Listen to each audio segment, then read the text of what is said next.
No SDVM, na modalidade PCV, é ajustado o delta pressórico. O delta pressórico é a pressão efetiva nas vias aéreas e é obtido pela diferença entre a pressão inspiratória, que nessa situação simulada está de 11 centímetros de água, e a PIP, que nesta situação está de 5 centímetros de água. Por isso, o delta pressórico também é chamado de pressão acima da PIP, pois delta pressórico somado a PIP fornece a pressão inspiratória positiva. O delta pressórico deve ser ajustado de acordo com o volume corrente ideal para o paciente que está sendo ventilado. Portanto, não há uma fórmula ou valores pré-definidos para o delta pressórico, mas é recomendado que seja ajustado o menor delta pressórico para atingir o volume corrente ideal para o paciente. Caso seja necessário um nível pressórico elevado, deve ser reavaliado ventilar o paciente no volume corrente mais baixo. Numa situação simulada, onde eu preciso ventilar um paciente do gênero masculino com 1,75 m de altura na modalidade PCV, e preciso começar ajustando o delta pressórico. O delta pressórico não possui uma fórmula nem valores pré-determinados, mas deve ser ajustado de acordo com o volume corrente ideal para o paciente que está sendo ventilado. Mas como encontrar o volume corrente ideal para o paciente? É igual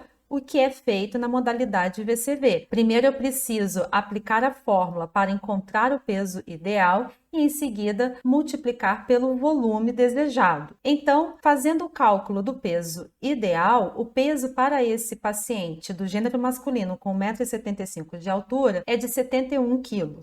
Considerando 6 ml por quilograma de volume, então eu tenho um volume corrente ideal de 420 ml. Na situação que está ajustada, o volume corrente que está sendo ofertado para o paciente é de 368 ml, está abaixo do volume corrente ideal. Portanto, vou alterar o delta pressórico para 7 centímetros de água e observar o volume corrente que passará a ser ofertado para o paciente. Alterando o delta pressórico para 7 centímetros de água, o volume corrente ofertado para o paciente passa a ser de 422 mililitros, atingindo, portanto, o volume corrente ideal para este paciente simulado.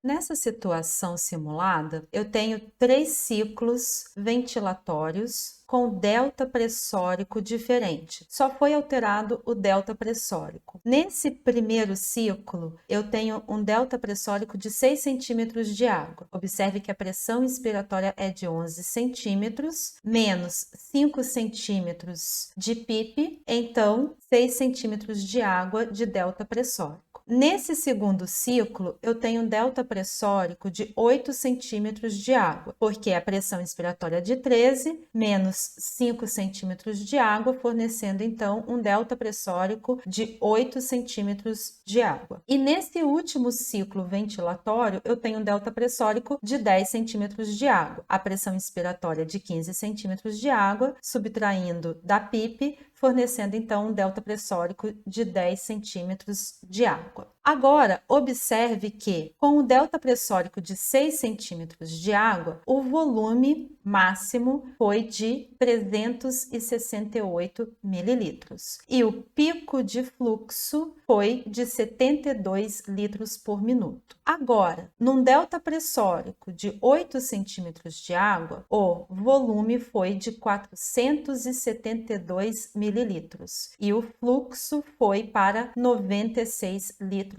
por minuto. E num delta pressórico de 10 centímetros de água, foi obtido um volume de 551 mililitros e um fluxo de 120 litros por minuto.